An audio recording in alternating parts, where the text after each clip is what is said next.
Halo, kembali lagi di channel Andi Agusman, teman-teman. Kali ini saya mau ketemu dengan Pak Pestero, owner dari Instagram Kolam Wong Kito, spesialis membuat kolam ikan hias di Kota Palembang. Nah, kan biasanya kita mau lihat-lihat ikan segala macam. Nah, itu refreshing. Gimana sih kalau membuat kolam ikan di Kota Palembang bersama Pak Pestero? Oh ya, tapi sebelum itu kita intro dulu ya.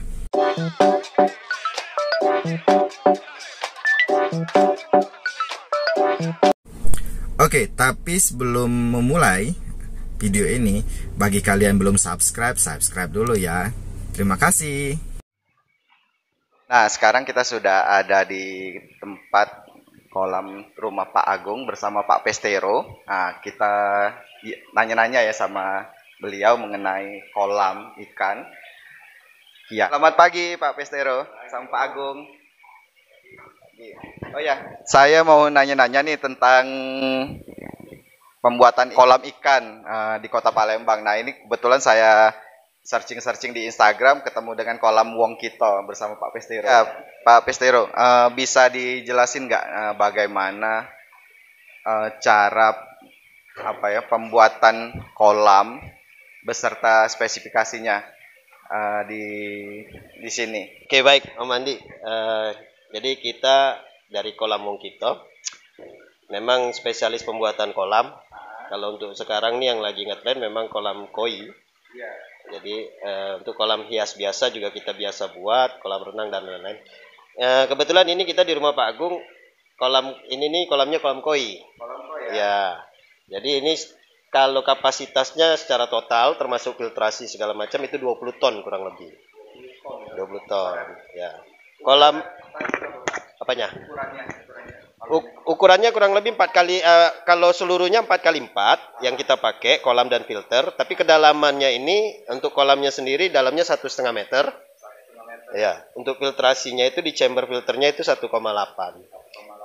Iya, ini pembuatannya kemarin hampir 2 bulan lebih, hampir 3 bulan lah. Iya. Kalau untuk sistemnya sendiri, sistem filtrasinya untuk kolam koi, khusus kolam koi, minimal harus ada 2 sistem filter. Pertama filter mekanis, jadi fungsinya itu untuk menyaring kotoran kasar. Kemudian ada filter biologis. Ya, filter biologis itu fungsinya untuk mengurai amoniak ikan tersebut. Nah, karena memang ikan koi ini agak sensitif. Jadi kalau standarnya amoniak di dalam kolam itu diusahakan 0. Ya, sedangkan untuk nitrit-nitrat masih ada ambang batas, tidak harus sampai 0 gitu. Makanya kolam koi ini memang harus didesain khusus. Beda desainnya. Jadi filtrasinya itu minimal ada 2. Nah, ada tambahan satu lagi namanya media kimia itu. Biasanya kita gunakan untuk sebagai buffer pH. Jadi kalau untuk kolam-kolam outdoor kena hujan, biasanya kan ada swing pH tuh. Nah, kita pakai media yang memang khusus untuk menstabilkan pH-nya. Jadi supaya swingnya itu menjadi lebih lambat gitu. Sehingga ikan tidak keburu stres. Jadi kalau untuk sistemnya filtrasinya seperti itu kurang lebih secara garis besar. Kalau ditanya ini ada berapa nih chambernya? Ini kolamnya ini termasuk kolam mewah dan low maintenance. Chambernya ada 7. Chambernya ada 7. Nanti bisa dilihat ya? Bisa, nanti di bawah papan-papan ini semuanya chamber ini. Ada satu box juga, nanti box mesin di situ untuk kita setting aerasi kolam, setting listrik segala macam, pompa mau dimatikan ataupun mau backwash gitu. Jadi memang kolam ini didesain sangat presisi, lengkap, kemudian serba otomatis. Sampai makannya pun otomatis. Ya, jadi yang itu makan otomatis ya. Sehari bisa 16 kali. Ya, bisa disetting 16 kali tergantung ownernya mau kasih makan sebanyak apa gitu ikan-ikannya. Kalau untuk perlengkapannya, peralatan. Jadi kolam koi ini agak banyak peralatannya ya. Kalau untuk kolam koi beda dengan kolam hias biasa. Pertama kita harus punya bottom drain namanya. Bottom drain itu di dasar kolam. Dasar ya? Ya, jadi bottom drain itu fungsinya nanti untuk menyedot kotoran bawah. Masuk ke dalam filter. Kemudian yang di dalam kolam ini ada lagi satu peralatan namanya skimmer. Jadi skimmernya ada dua nih kita pasang. Itu Jadi, ya. ya, akuarium juga pakai skimmer. Kalau ini agak besar. Kalau di akuarium skimmer fungsinya untuk menjedot kotoran karena dia nggak bisa buat bottom drain biasanya gitu. Tapi kalau di kolam koi bottom drain ada, skimmer ada. Jadi ini kebetulan skimmernya dua kita pasang, ada skimmer statis dan satu lagi skimmer floating. Jadi yang floating ini ngikut ketinggian air gitu. Nah ini contohnya gini, ini airnya lagi diturunkan dikit kan? Kalau yang statis nggak nyedot, yang floating tetap nyedot gitu. Fungsinya untuk menyedot kotoran atas. Kotoran atas di permukaan air kolam gitu. Kalau ada daun ya Pak. Daun atau misalnya kotoran ikannya sendiri yang mengambang itu langsung kesedot gitu. Nah ini sistemnya semuanya gravitasi. Iya, jadi ini kolamnya didesain menggunakan listrik yang efisien gitu. Iya. Kemudian peralatan apa lagi yang ada di sini? Kalau untuk yang di atas kolam satu lagi auto feeder, kita juga buat auto feeder custom. Custom. Ini untuk pemberi makan otomatis. Satu hari bisa 16 kali. Di setting terserah owner maunya berapa banyak. By request gitu, nanti bisa disetting. Kemudian ini untuk peralatan-peralatan di dalam kolam. Kalau di dalam chamber filter, peralatannya lebih banyak lagi. Kita ada masing-masing chamber ini semuanya punya keran dripping air. Jadi kalau misalnya kita mau backwash chamber, ngisi airnya nggak pakai selang lagi gitu. Langsung ya. Kemudian ada lagi di dalamnya ini automatic. Jadi dripping itu ada dua macam, ada yang manual, ada yang automatic. Jadi kita nih setting ada yang automatic. Jadi kalau misalnya air berkurang karena penguapan, dia ngisi otomatis. Dan kerannya itu juga mati otomatis pada saat level airnya itu sudah tercapai. Mirip seperti kerja pelampung di Tedmon lah, tapi ini alatnya lebih kecil gitu. Kemudian peralatan apa lagi di dalam chamber? Kalau di dalam chamber ada peralatan standar ya, seperti tatakan media, tutup media, ya kan? Kemudian ada sistem aerasinya di situ untuk gelembung udara di filter-filter biologis. Nah, kalau untuk di chamber terakhir, di chamber 7, itu ada beberapa peralatan. Pertama mesin pompa air manual. Jadi fungsinya pompa air konvensional itu fungsinya untuk menyedot air dari chamber ke box waterfall. Kemudian ada lagi namanya lampu UV. Nah, lampu UV ini berfungsi untuk apa? Fungsi lampu UV ini untuk memecah alga. Satu. Yang kedua untuk menghambat pertumbuhan atau membunuh bakteri. Nah, seringkali kita temukan kolam-kolam koi ataupun kolam hias itu kolam airnya hijau. Nah, kolam air hijau itu karena terjadi booming alga. Jadi alga di dalam kolam ini booming akibat karena mungkin pencahayaan sinar matahari yang cukup intens gitu ya. Nah, solusinya apa? Pakai lampu UV. Lampu UV-nya sendiri juga nanti mau pakai yang berapa watt itu ada hitungannya. Tergantung kapasitas kolam, tergantung flow kolamnya. Kalau ini berapa Pak? Ini kita pakai 36 watt. 36 watt ya. 4 kali 4 36.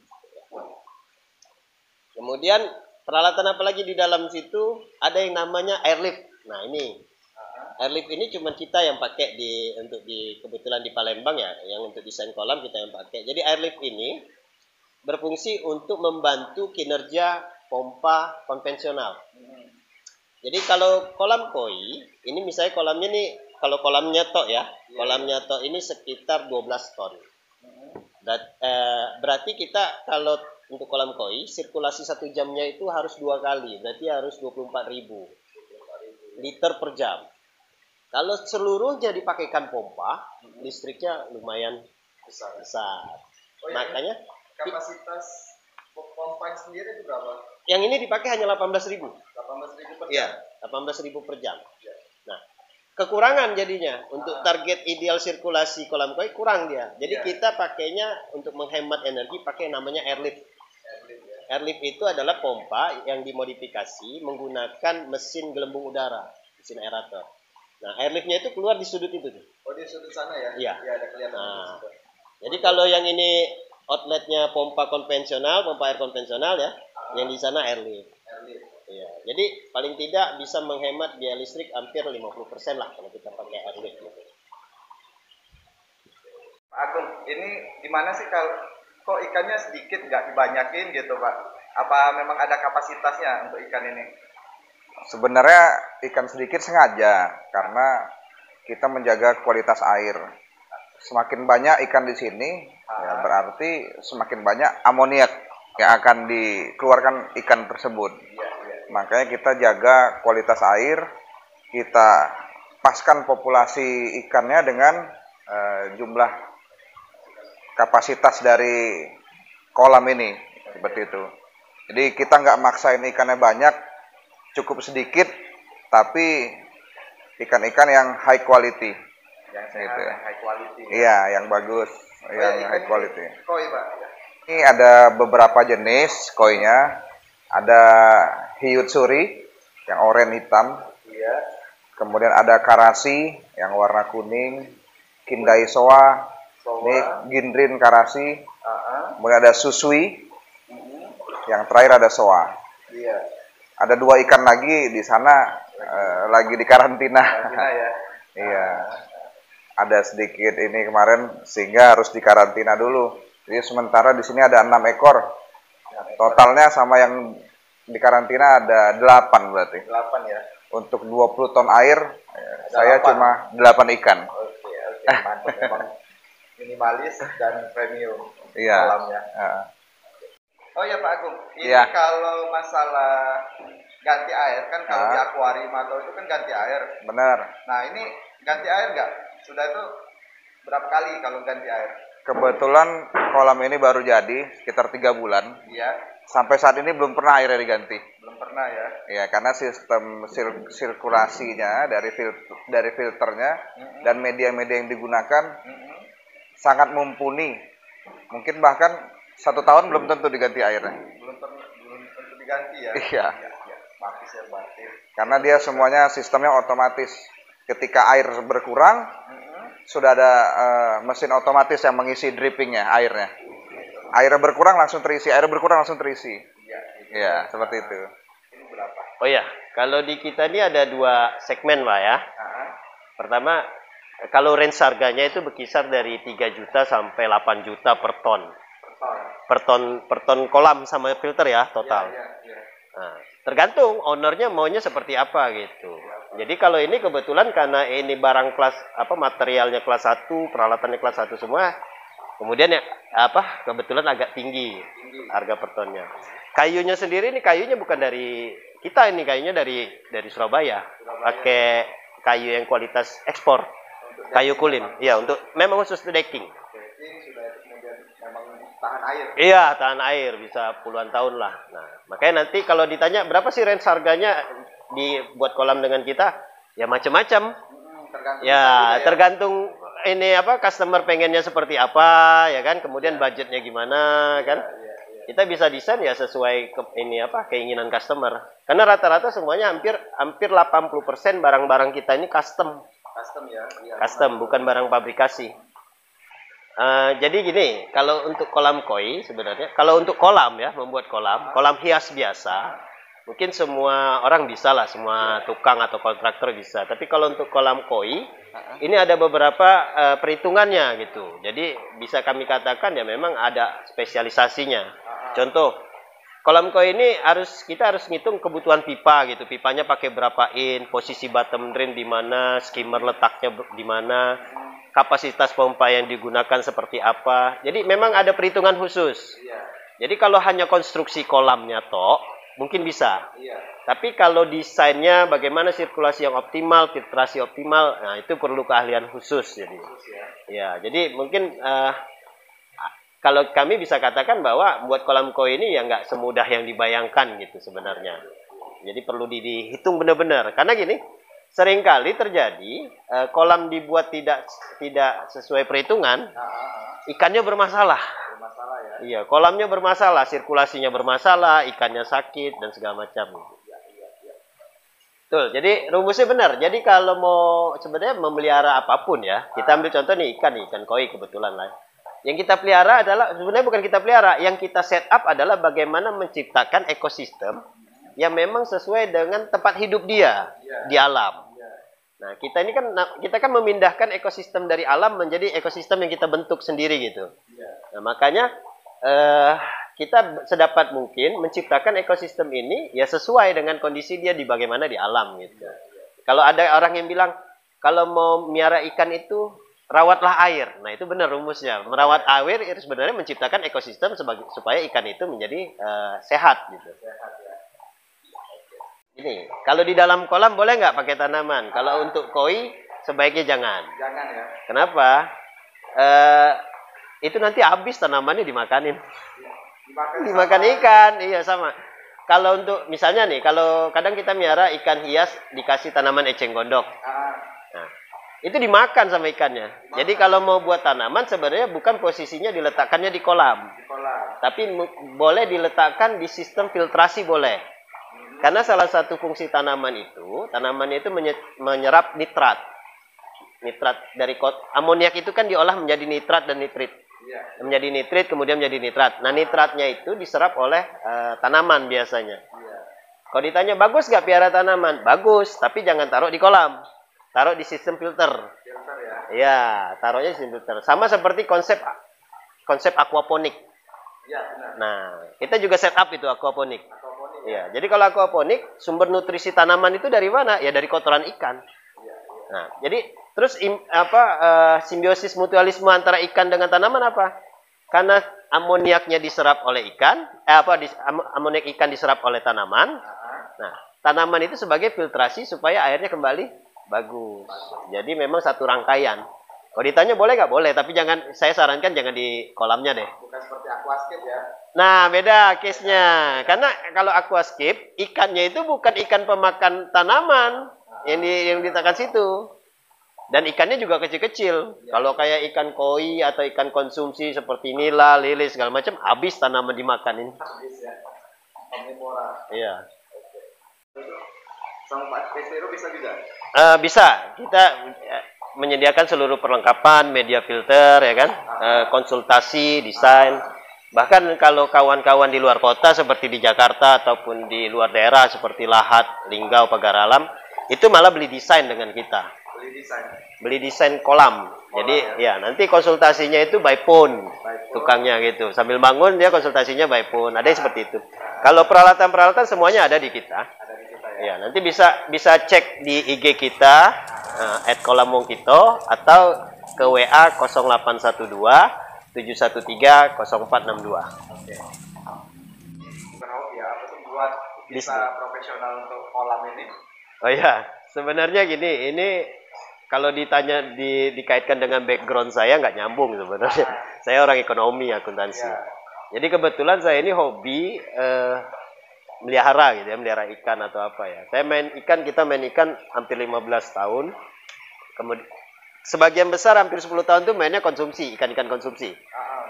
Ya, dari mulai pembibitan sampai dengan konsumsi siap jual gitu. Kemudian kita main filtrasi air nih ya hampir 10 tahun juga. Dari yang filter yang sederhana yang pakai kapas dakron, ijuk, pasir segala macam, sampai yang pakai kimia seperti anion, kation itu pernah kita pakai gitu, kita coba. Nah, tadinya hobi aja sih. Jadi awalnya hobi, kebetulan ada kawan-kawan sendiri yang buatin kolam juga dong kayak gitu katanya kan.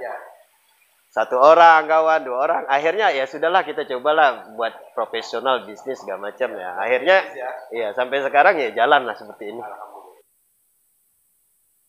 Untuk pencahayaan sendiri, ikan sama kolam itu berhubungan nggak biasanya? Oh ya. Jadi kalau untuk kolam koi, cahaya matahari itu penting sebenarnya. Penting ya? Ya, jadi dia untuk meningkatkan kecerahan warna, pola gitu ya. Makanya ini walaupun diatapin, kita pakai atap khusus gitu ya. Yang memang sinar UV-nya masih tetap masuk. Ya, sinar matahari tetap masuk. Nah, kalau untuk kolam-kolam indoor yang minim cahaya matahari, jadi kalau ditanya berapa sih minimal, paling tidak minimal 4 jam sebenarnya. 4 jam. Setiap hari itu 4 sampai 6 jam harus terkena sinar matahari ikan ini supaya skin sisiknya bagus, warna-warnanya bagus kan, tidak kusam. Kemudian kalau untuk kolam indoor, nah biasanya kan ada suka nih orang mau buat di kolam koi tapi di dalam rumah. Nah, kan nggak ada cahaya matahari. Yang biasanya kita setup pakai lampu khusus, lampu pengganti sinar matahari, sehingga nanti ikannya walaupun di dalam rumah, walaupun indoor, warna ikan tuh tetap terjaga gitu, kualitas skinnya tetap terjaga. Biasa gini, customer yang dengan kita itu sebelum dia merencanakan buat kita bangun kolamnya, kita biasanya wawancara dulu. Kita tanya dulu, pengennya kolamnya seperti apa, satu. Yang kedua, aktivitas customer itu sendiri gimana gitu. Kemudian pengennya low maintenance, middle maintenance, atau seperti apa. Nah, contoh nih, punya Pak Agung nih. Pak Agung nih kan dinasnya di luar kota. Ya, beliau mungkin seminggu sekali pulang ke Palembang nih. Jadi nggak mau repot, ikan maunya aman, seminggu ditinggal aman. Terus kalau misalnya maintenance, kalau bisa 6 bulan sekali aja backwashnya gitu kan. Nah, itu kita desain semuanya ini. Kita sesuaikan dengan keinginan beliau. Makanya ini filternya agak wah gitu. Filternya agak wah, sampai ini di box waterfall-nya pun ini isinya filtrasi juga, media filter. Jadi kita sesuaikan lah, pokoknya custom sesuai keinginan dan karakteristik serta aktivitas customer. Kita juga jual ikan, jadi kita jual ikan, ada ikan lokal, impor kita ada gitu. Ada grup lelang WA-nya juga ya kan. Ya kayak di sini sebagian ada ikan dari kita, ada yang ngambil langsung lewat importir dari Jepang juga ada nih, punya Om Agung ada juga. Yang warna kuning ya? Yang warna yang susu itu sama hiutsuri yang kuning itu juga. Itu ini impor semua sih sebenarnya, isi kolam ini ikan impor semua. Cuman ada yang ngambilnya dari kebetulan ngambil dari kita, ada berapa ekor kan? Ada juga yang langsung dari Jakarta, ada yang juga langsung dari Jepang. Kalau ditanya berapa sih kisaran harganya gitu? Kalau ikan koi ini macam-macam. Dari yang 20.000 yang di pasar-pasar sampai yang kalau rekornya sendiri sih sepengetahuan saya ya. Itu yang lelang di Jepang itu sekitar 10 juta yen, itu 27 miliar lah kurang lebih. Satu ekor. Jadi ya makanya budget main ikan koi ini kan sebenarnya tergantung budget kita lah, jangan membebani gitu. Karena ini kan memang untuk senang. Iya, untuk hobi. Jangan sampai hobi jadi istilahnya jadi buat susah hobi nih. Jangan dibuat seperti itu. Kita desain kolamnya ini memang kalau outdoor, indoor kita pakai overflow istilahnya. Nah, jadi ada overflow. Jadi overflow itu menjaga level air maksimal di mana gitu ya. Kalau kayak kolam gini overflow-nya ini tersembunyi. Jadi sebenarnya nggak kelihatan kan, kayak ini ada overflow. Ini ada overflow kita di sini. Jadi kalau batas air naik karena hujan, dia langsung buang sendiri. Ya. Kemudian kalau misalnya nih kolamnya nih karena penguapan gitu ya, musim kemarau, debit airnya, level airnya turun. Nah, kita ada alat otomatis juga di sini, ngisi sendiri juga di dalam chamber satu ini.